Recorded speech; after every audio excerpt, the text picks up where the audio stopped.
बिस्मिल्लाहिर्रहमानिर्रहीम। अस्सलामुअलैकुम वरहमतुल्लाहि वबरकातुहू। उर्दू टैक में खुश आमदीद।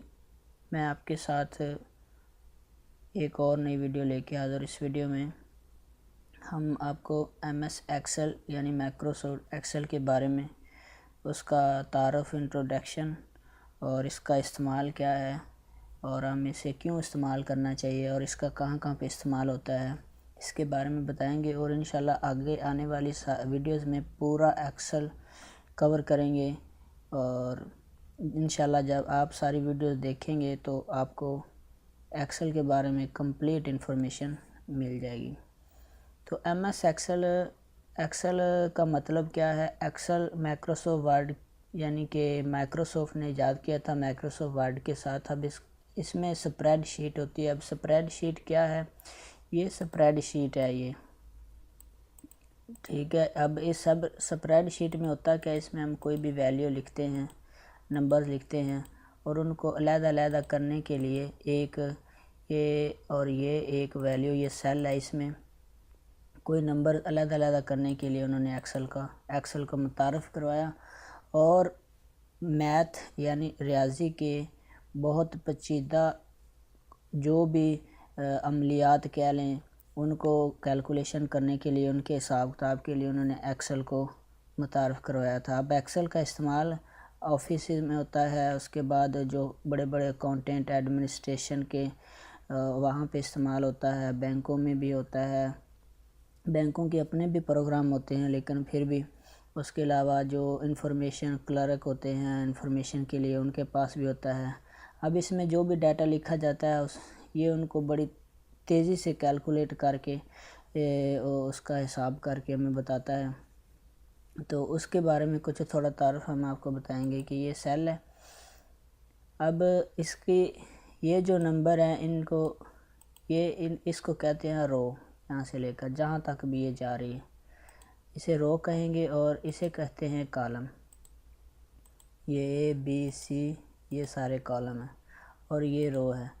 अब इस कॉलम और इस रो के दरमियान ये जो इतना एरिया है इसे कहते हैं सेल। अब इसमें जो भी वैल्यू लिखेंगे ये सेल। अब इन सेल और इन कॉलम की अपनी एक वैल्यू होती है। मसलन ये जो 6 रो है और B कॉलम में ये 22 हमने लिखा हुआ है, ठीक हो गया।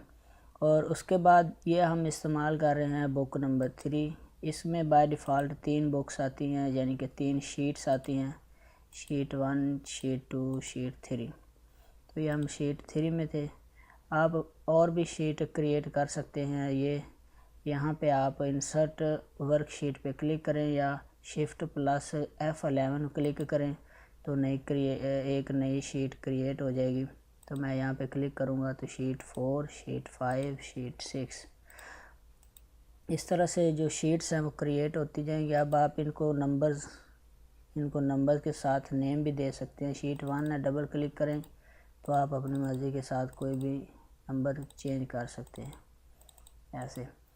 और उसके बाद यहाँ पे ये फार्मूला बार है, ये वाला, यहाँ पे आप फार्मूला एडिट करते हैं, फार्मूला लगाएंगे और यहाँ से फार्मूला कैंसिल करेंगे, यहाँ से इंटर करेंगे, यहाँ पे इंसर्ट फंक्शन करेंगे।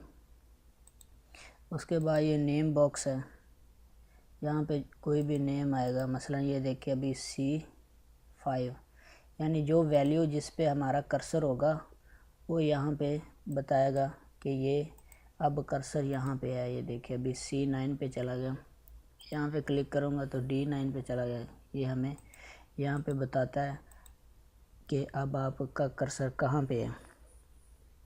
और उसके बाद यहाँ पे नंबरिंग है, यहाँ पे कॉलम्स हैं। उसके बाद यहाँ पे ये 2007 में तो ये नहीं था कि एक्सेल की शीट मिनिमाइज, मैक्सिमाइज और बंद हो जाती है। यहाँ पे ये बटन बने हुए हैं। यहाँ पे आप ये रूलर है, स्क्रॉल डाउन और स्क्रॉल अप करने के लिए ये नीचे भी है। तो ये इसका तारफ़ था। इंशाल्लाह अगली वीडियो में हम बताएंगे आपको होम के बारे में। होम में क्या चीज़ें हैं, ये क्लिप बोर्ड है, ये सेम माइक्रोसॉफ्ट वर्ड की तरह है, लेकिन इसमें कुछ फ़र्क भी है। लेकिन ये क्लिपबोर्ड और फॉन्ट स्टाइल ये माइक्रोसॉफ्ट वर्ड की तरह, किस तरह कट कॉपी पेस्ट करेंगे, उसके बाद फॉन्ट स्टाइल किस तरह चेंज करेंगे, लाइन कंट्रोल, नंबरिंग, तो ये इंशाल्लाह अगली वीडियो में आपको बताऊंगा। उम्मीद है फ्रेंड वीडियो आपको अच्छी लगी होगी। अल्लाह आप सबका हामी नासर अल्लाह के पास।